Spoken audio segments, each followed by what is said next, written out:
우리 흔히 격세지변 뭐 이런 말이 있죠. 세상이 한순간에 참 많이 변했다라고 말할 때 그런 말을 씁니다. 사실 20년 전에 제가 캐나다에 올 때만 해도 외국 사람들은 한국에 대해서 그렇게 잘 알지 못했습니다. 하지만 지금은 한국 노래, 흔히 K-팝이라고 얘기하죠. 또 한국 드라마, 또 한국 화장품, 한국 음식, 요즘 다 앞에 K자를 붙여서 K-컬처 또는 뭐 K-푸드, K-드라마 뭐 이런 식의 이름들을 붙이면서 세계에서 특히 젊은 사람들 사이에서 인기가 굉장히 높아집니다. 그리고 특별히 서양 사람들 중에 한국 음식을 좋아하는 사람들이 요즘 그런 말을 합니다. 한국 음식은 굉장히 건강식이다 라고 얘기하죠. 그리고 채식주의자들도 한국 음식을 즐겨 먹습니다. 특별히 그들이 즐기는 것 중에 하나가 비빔밥이죠. 채식으로 구성된 비빔밥. 그리고 그 사람들은 한국에 가면 우리가 알지만 반찬이 많이 놓이죠. 한국은 음식의 종류들이 참 다양합니다. 특별히 반찬이 다양하죠. 각종 젓갈도 엄청나게 종류가 많고 김치의 종류도 굉장히 많습니다. 그리고 안 먹는 채소가 거의 없을 정도로 굉장히 다양한 채소들을 먹습니다. 외국 사람들은 그것을 보면서 야, 굳이 외국처럼 메인 디시, 이 요리가 안 나와도 한국은 반찬들만 가지고도 배불리 또 건강하게 먹을 수 있는 다양한 음식이 있어서 참 너무 맛있고 좋다라고 이야기를 합니다. 근데 그 이야기를 들으면서 그런 생각이 들었습니다. 참 역사는 아이러니하다. 한국 조상들은 건강을 위해서 그렇게 다양하게 젓갈과 발효식품을 만들고 보존식품을 만들고 갖은 채소를 반찬으로 만들어서 먹었던 것이 아니죠. 우리는 알고 있습니다. 먹을 게 없어서 나라가 매년 보릿고개가 다가오고 기근이 들고 먹을 것이 없어서 산에 들로 찾아 헤매면서 어떤 것이 먹을만 할까? 심지어 어떤 때는 나무 뿌리를 캐고 나무 껍질을 벗겨서 먹으면서까지 생존하기 위해서 그렇게 다양한 음식을 더 오래 보존하고 먹기 위해서 개발한 것이 지금 오늘날의 한국 음식들인데 외국 사람들은 그것을 보면서 야, 너무 건강하고 다양한 맛이 나서 참 좋다라고 얘기하니 참 역사의 아이러니지 않을 수 없습니다. 그런 것을 보면서 오늘 본문을 보자 그런 생각이 들죠. 우리의 조상들은 먹을 것이 없어서 산으로 들로 온갖 것을 찾아 헤매며 이렇게 음식을 개발해 왔는데 오늘 본문에 등장하는 이스라엘 사람들이 있었던 이 광야에는 산도 없고 풀도 없고 나무도 없어서 참으로 생존이 너무 어렵구나.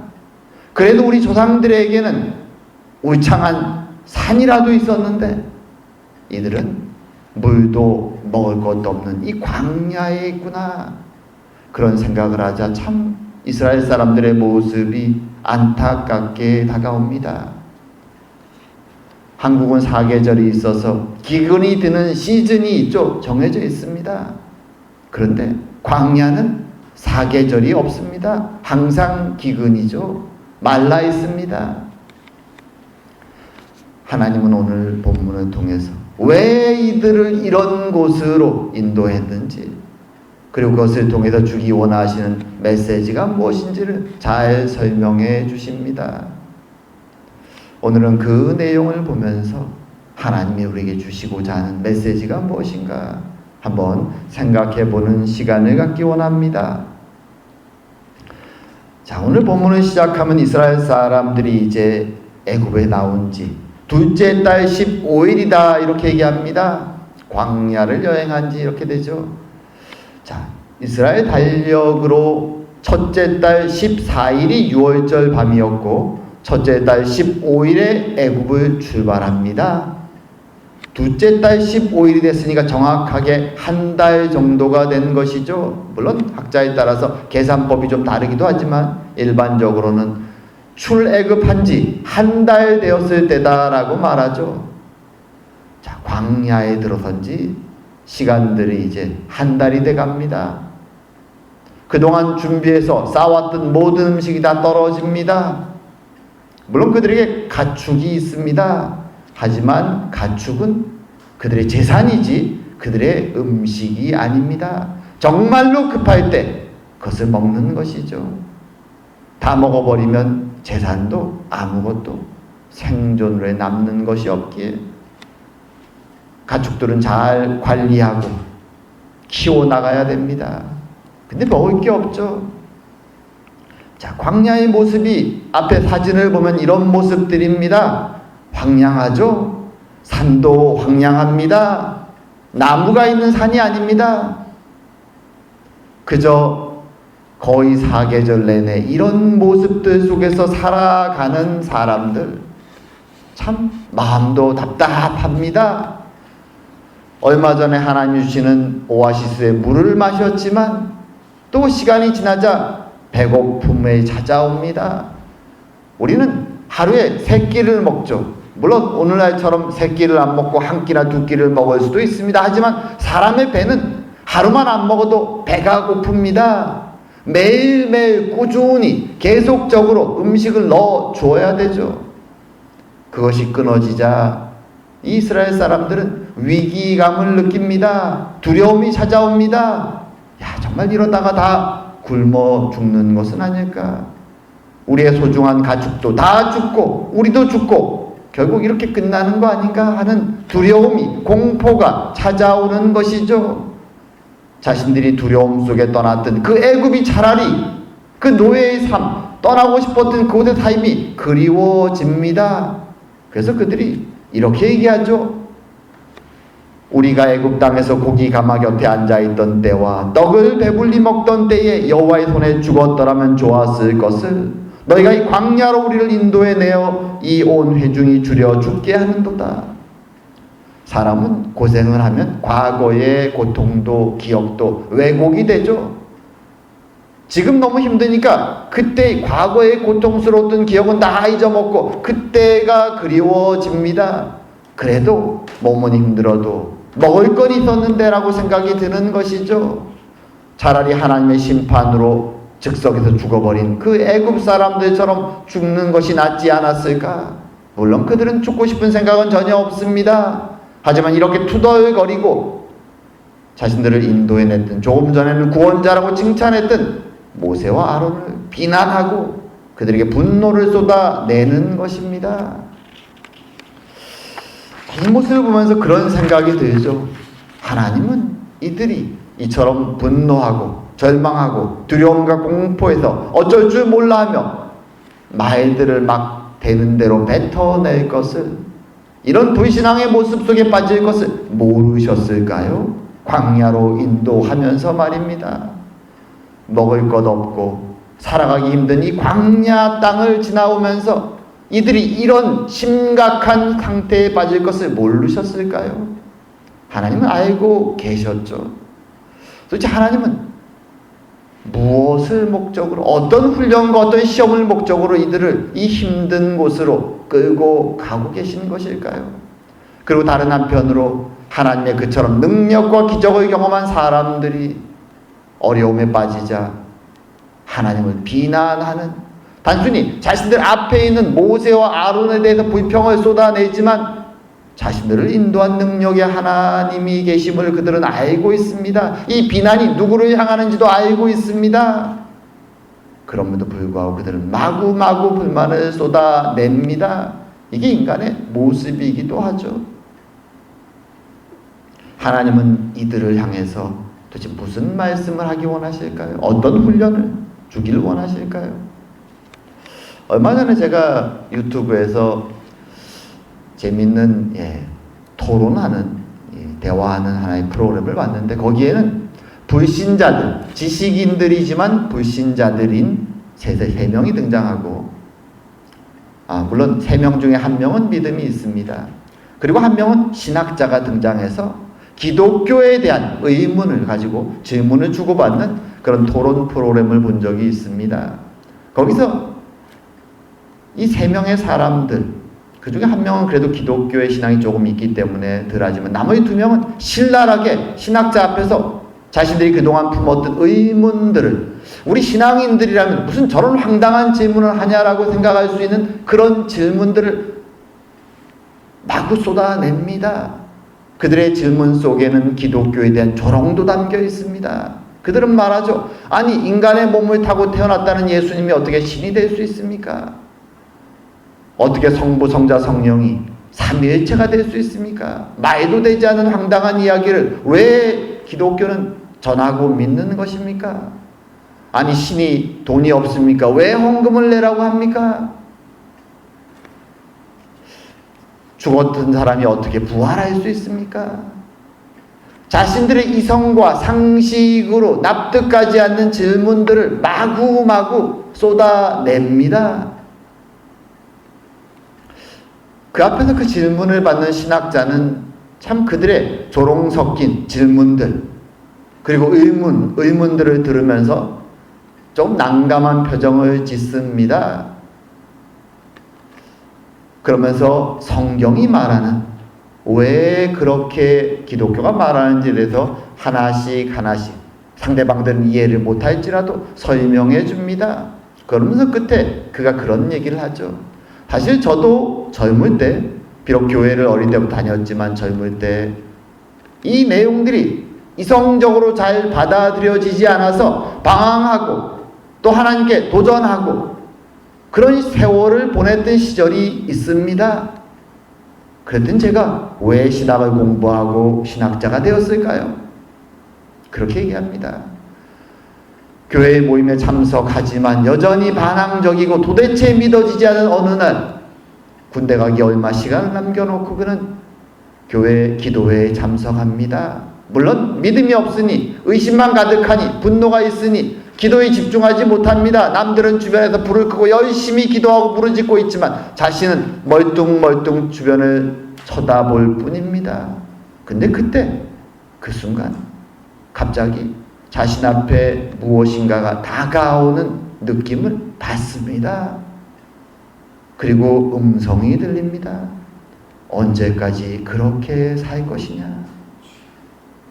깜짝 놀라죠. 다른 사람들은 듣지도 못하고 이해하지 못하는 상황이지만 이 사람은 그 순간 이것이 하나님이 자신에게 주시는 음성이라는 것을 느낍니다. 그리고 연이어서 그는 이제 곧 군대를 가는데, 군대에 있어야 되는데 이상한 일이 벌어져서 집에 돌아옵니다. 돌아와 보니 자신의 아버지가 큰 병에 걸려 병원에 입원해 있습니다. 그래서 본의 아니게 갑자기 집에 돌아온 그는 아버지를 간병합니다. 그와 유사한 상식적으로 이해되지 않는 일이 몇 가지가 계속 그에게 일어납니다. 그는 이것이 하나님의 인도하시는 사인이라는 것을 마음속에 확신하죠. 그러면서 얘기합니다. 이 얘기가 이상하게 들리시죠? 하지만 저는 그 경험들 속에서 만난 하나님, 비록 100% 다 이해할 수 없지만 나를 인도하시는 하나님 앞에서 더 이상 부인할 수가 없었습니다. 그래서 신학을 공부하고 지금도 성경이 100% 다 이해하지 않는 부분이 있지만 그 하나님이 내 앞에 지금도 살아계시고 나를 인도하신다는 것을 믿기에 하나님께 기도하고 그 말씀에 따라 살아가려고 노력하고 있습니다. 아마 하나님을 만나면, 나중에 만나면 많은 질문이 나에게도 있을 것입니다. 하지만 그분이 지금도 나를 인도하고 계신 사실을 부인할 수 없기에 제가 여기 있는 것입니다. 교만과 조롱으로 막 질문을 쏟아내던 사람들은 끝으로 그 얘기를 하자 잠잠해집니다. 이 이야기가 무엇을 말합니까? 하나님은 그의 백성들이 개인적으로 그 앞에 계신 하나님을 만나기 원하시는 것입니다. 그래서 오늘 본문의 이스라엘 백성들을 광야로 인도하시고 그들을 시험하시고 가르치시는 것이죠. 멀리 서서 기적을 일으키고 멀리 놀랍고 두려운 하나님이 아니라 그들 앞에서 그들과 대화하는 하나님의 경험을 주님은 주시기 원하시는 것이죠. 그래서 오늘 본문의 사건이 일어납니다. 바로 만나의 사건입니다. 불평과 불만을 쏟아내는 이스라엘 사람들에게 하나님이 이렇게 말씀하시죠. 보라, 내가 너희를 위하여 하늘에서 양식을 비같이 내리리니 백성이 나가서 일용할 것을 날마다 거둘 것이라. 이같이 하여 그들이 내 율법을 준행하나 아니하나 내가 시험하리라. 여섯째 날에는 그들이 그 거둔 것을 준비할지니 날마다 거두던 것에 갑절이 되리라. 뒤에 가면 이 내용의 자세한 이유들이 무엇인지를 설명합니다. 이것은 바로 하나님이 이제 40년 동안, 앞으로 40년 동안 매일 아침 그들에게 주실 만나를 주실 것에 대한 예언의 말씀을 하시는 것입니다. 물론 오늘 본문에는 만나만이 아니라 메추라기도 등장합니다. 하지만 성경을 잘 보면 메추라기는 가끔 필요할 때 주셨지 매일의 양식으로 주시는 것이 아닙니다. 매일의 양식으로 주신 것은 만나죠. 만나에 대해 성경은 이렇게 설명합니다. 아침에는 이슬이 진 위에 있더니 그 이슬이 마른 후에 광야 지면에 작고 둥글며 서리같이 가는 것이 있는지라. 이스라엘 자손이 그 이름을 만나라 하였으며 갓이 고수풀의 씨 같은 것이죠. 같이 희고 맛은 꿀 섞은 과자 같았더라. 만나에 대해서 이렇게 설명합니다. 이스라엘 사람들은 예언이 주어지고 그 다음날 아침에 진 밖에 나오자 이슬이 원래 새벽이면 내리는데 이슬이 마르면서 동시에 그 밑에 하얗고 동글동글한 처음 보는 것을 봅니다. 그래서 사람들이 서로 묻죠. 이게 뭐야? 이게 무엇인가? 영어로 What is this? 라고 서로에게 말합니다. 거기서 what, 무엇이냐는 의문사가 히브리어로 만이라고 씁니다. 만. 그리고 그것을 번역하면서 사람들은 만나라고 번역했습니다. 그리고 그것이 이 처음 본 음식의 이름이 되었죠. 히브리 말로는 무엇, what이라는 뜻의 그 단어가 결국 이 만나의 이름이 돼서 오늘날 우리가 다 영어로나 한국말이나 만나라고 부릅니다. 어떤 사람들은 도대체 만나가 무엇일까? 오늘날 학자들 중에 만나가 어디서 어떻게 생긴 것인지 연구하는 사람도 있죠. 물론 광야에 가면 가끔 일교차 때문에 아침에 나무 근처에 매달리는 만나 비슷한 것이 조금씩 생길 때도 있습니다. 하지만 오늘 본문에 등장하는 것은 그런 조금 나무 주변에 생기는 그런 것이 아니죠. 40년 동안 매일 아침 진 저녁에 걸쳐서 하얗게 내려오는 설명 불가능한 하늘의 양식을 하나님이 이스라엘 백성에게 주신 것입니다. 하나님은 말씀하시는 것이죠. 내가 너희들을 먹이는 생명의 공급자다. 기억하라는 것이죠. 이 양식을 이제 시작해서 40년 동안 매일 아침 주시는데 여기에는 두 가지 규칙이 있습니다. 굉장히 흥미로운 규칙입니다. 자, 첫 번째 규칙은 뭐냐? 한 사람의 한 오멜씩, 한 2리터가 조금 넘는 양인데요. 이것을 거두라고 말합니다. 가족 숫자대로 한 사람당 2리터가 넘는 한 오멜씩 이 만나를 거두는데 절대로 아침까지 놔두면 안 됩니다. 다음날 아침까지. 말하자면 한 오멜, 뭐 2리터니까 꽤 되겠죠. 저희들이 손에 들면은 그 양을 그날 다 먹어야 된다는 것이죠. 그것으로 밀가루 반죽을 만들어 요리를 하든 그냥 먹든 어떤 식으로든 절대로 아침까지 남기지 말라. 이렇게 명령을 내립니다. 첫 번째 규칙입니다. 자, 이게 무엇을 위한 규칙일까요? 사실 이 규칙은 광야에서 헤매는 이스라엘 백성들의 인간적인 본성과는 반대되는 명령입니다. 생각해 보십시오. 음식이 없습니다. 굶어가고 있는 사람들에게 갑자기 하늘에서 양식이 내려옵니다. 당장 내일 무슨 일이 벌어질지 아무도 모르죠. 이럴 때 본능적으로 사람들은 어떻게 합니까? 모은 음식을 당연히 남겨서 내일을 대비해야죠. 사람들은 항상 자나깨나 두려움과 걱정이 있습니다. 그 본능에 따른다면 하나님이 내려주셨다라는 그동안 보지 못한 이 신기한 음식을 그날 다 먹어버리는 일은 무책임해 보이고 준비성이 없어 보입니다. 당연히 조금은 챙겨 넣어야 되는 것이죠. 근데 하나님은 그날 다 먹으라고 말씀합니다. 무엇을 말씀하기 원하시는 것일까요? 성경 본문에 보면 당연히 이스라엘 사람들 중에 이것을 만나를 그날 다 먹지 않고 남겨놓은 사람들이 있었습니다. 왜? 내일 어떻게 될지 모르니까요. 근데 아침이 되자 그 만나는 상하고 벌레가 생겼습니다. 하루 만에. 하나님의 교훈이죠. 성경에도 그런 얘기가 있죠.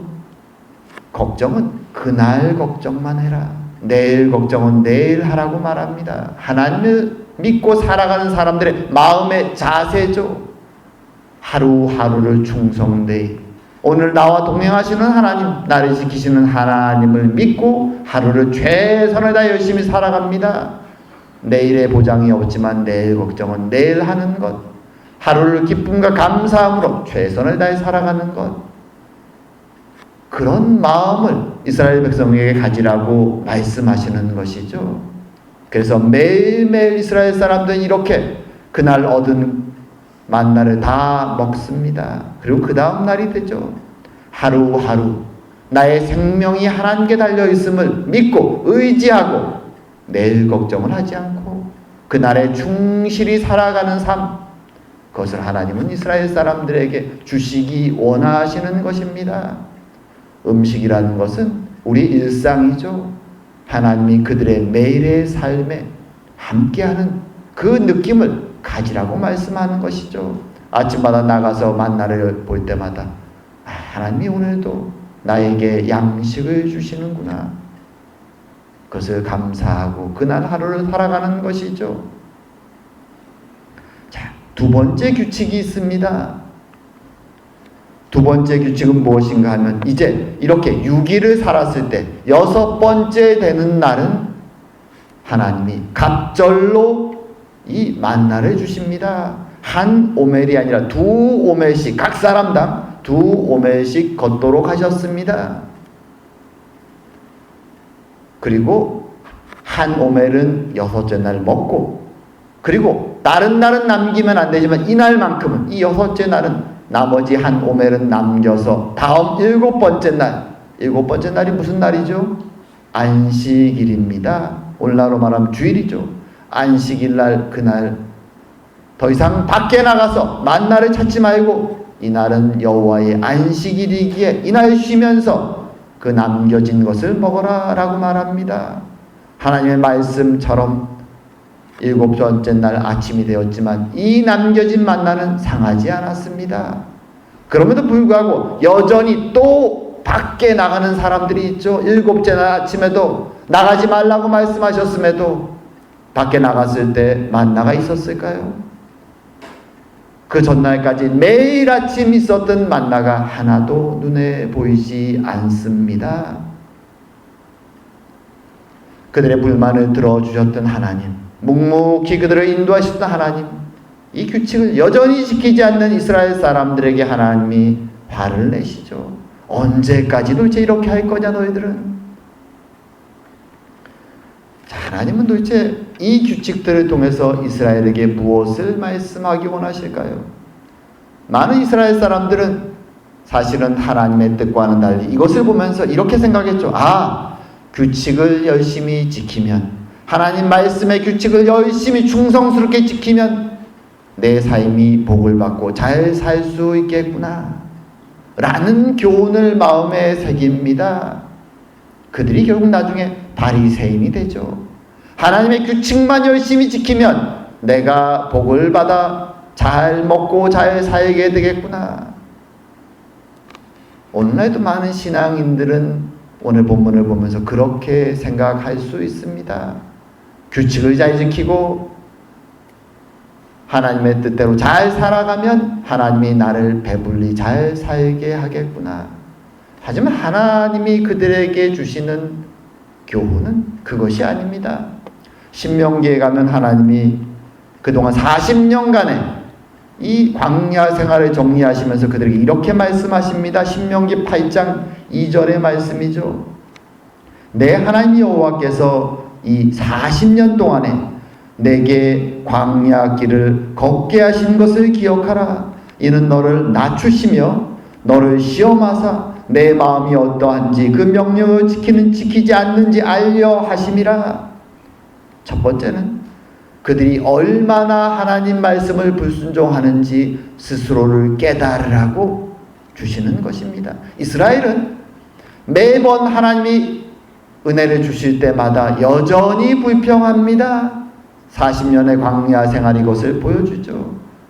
인간의 본질이 무엇인지, 얼마나 말 안 듣는 자들인지, 얼마나 이기심으로 가득 차 있는지 하나님은 깨닫게 하기 위해서 이 광야의 40년 길을 시험을 주십니다. 또 한 가지 이렇게 말씀하시죠. 3절에 너를 낮추시며 너를 줄이게 하시며 또 너도 알지 못하며 내 조상들도 알지 못하던 만나를 내게 먹이신 것은 사람이 떡으로만 사는 것이 아니요 여호와 입에서 나오는 모든 말씀으로 사는 줄을 내가 알게 하려 하심이라. 우리는 떡을 먹고 살아갑니다. 하루만 먹지 않으면 배고픕니다. 그래서 많은 사람들은 신앙생활을 하면서도 하나님이 떡을 주시기를, 그 조건을 내가 규칙을 지키면 하나님이 나에게 떡을 주실 것을, 그리고 그 떡, 말하자면 세상의 조건들을 의미하는 것이죠. 떡이라는 것은 물질의 축복, 내가 받는 조건들, 그것으로 내가 살아갈 수 있다라고 생각합니다. 그래서 교회를 다니면서도 기복신앙적으로 조건을 구하죠.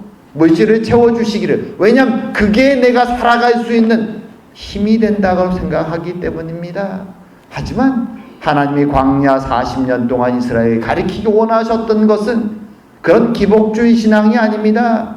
말만 잘 들으면 내가 배불리 잘 먹고 살 수 있다라는 것을 가르쳐주기 원하는 것이 아니죠. 도리어 내가 누구고 나의 부족함에도 불구하고 신실하신 하나님이 어떤 분이심을, 그분이 자신이 말씀하신 내용들을 나의 아버지로서 얼마나 신실하게 지켜 나가시는가를 깨닫기 위해서 40년을 매일매일 만나를 주시며 그들을 시험하시며 인도에 가셨던 것입니다. 신뢰죠, 신뢰. 아버지와의 관계의 회복입니다.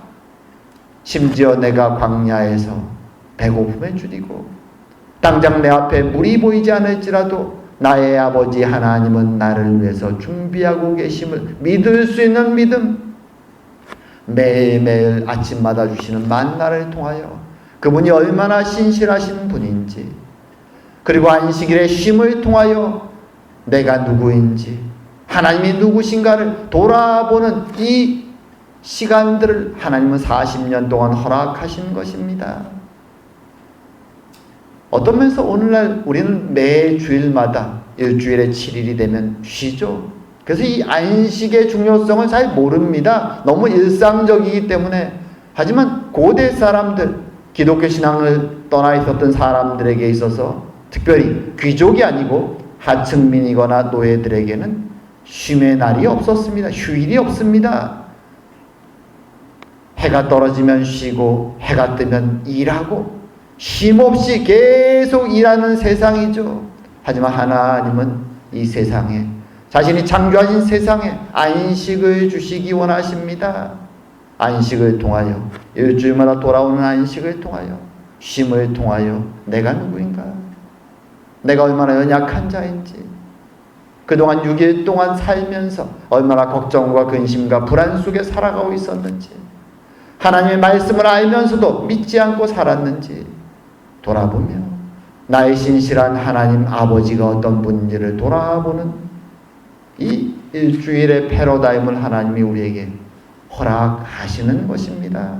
하나님과 동행하는 삶을 살아가기 위해서 말입니다. 하나님의 얼마나 신실하신가.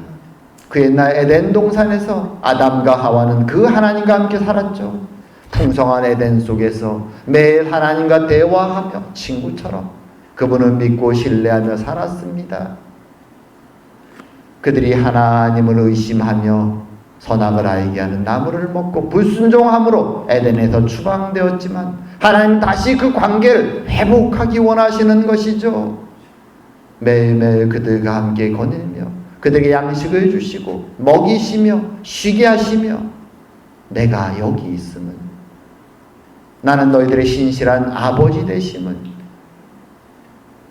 조건이 아니라 어떤 것을 얻기 위해서가 아니라 세상적인 물질과 축복을 위해서가 아니라 하나님이 나의 아버지 되심을 깨닫게 하기 위해서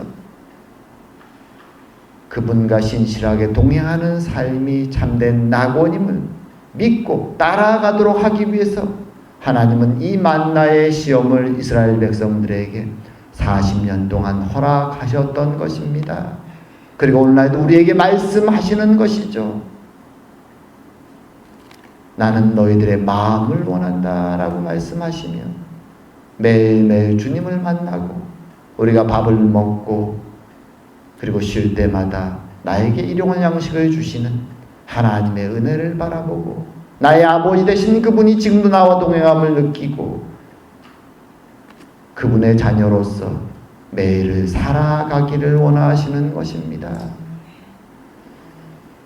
세상은 유혹이 많습니다. 험한 곳입니다. 그러기에 우리는 두려움이 있고 걱정이 많습니다. 하나님 주신 이 평화를, 이 신뢰를, 믿음을 지켜나가기가 결코 쉽지 않습니다. 그럼에도 불구하고 하나님은 광야의 40년의 삶을 통하여 만나를 공급하심으로 통하여 이스라엘 백성들에게 그 믿음을 주시기 원하셨고 오늘 우리에게도 그 믿음을 주시고 계십니다. 그 하나님을 믿고 날마다 감사하며 평안을 누리며 안식을 누리며 살아가는 저와 여러분 되기를 주의 이름으로 축원드립니다. 기도드리겠습니다. 사랑과 은혜의 하나님 아버지, 만나를 통하여 이스라엘 백성들에게 그들의 육신의 허기를 채워주실 뿐만 아니라 그들의 영혼에 비어있는 그 허전함을 채워주시며 그들에게 아버지가 계심을, 그들의 구원자가 계심을, 그들의 영혼의 공급자가 계심을 가르쳐주신 하나님 감사드립니다. 오늘도 우리에게 양식을 주시고 우리의 보호자가 되시고 구원자가 되시며 매일매일 우리가 동행하시는 그 하나님 아버지를 믿고 의지하며 살아갈 수 있는 은혜를 주시니 감사합니다. 주님, 여전히 험하고 두렵고 어려운 세상이지만 광야 같은 세상이지만 그럼에도 불구하고 우리가 동행하시는 하나님을 믿고 의지하며 감사하며 주님이 주시는 평안과 안식을 누리며 살아가는 저희 모두가 될 수 있도록 주님 은혜 내려 주시옵소서. 오늘도 감사드리오며 모든 말씀 예수님 이름으로 기도드립니다. 아멘.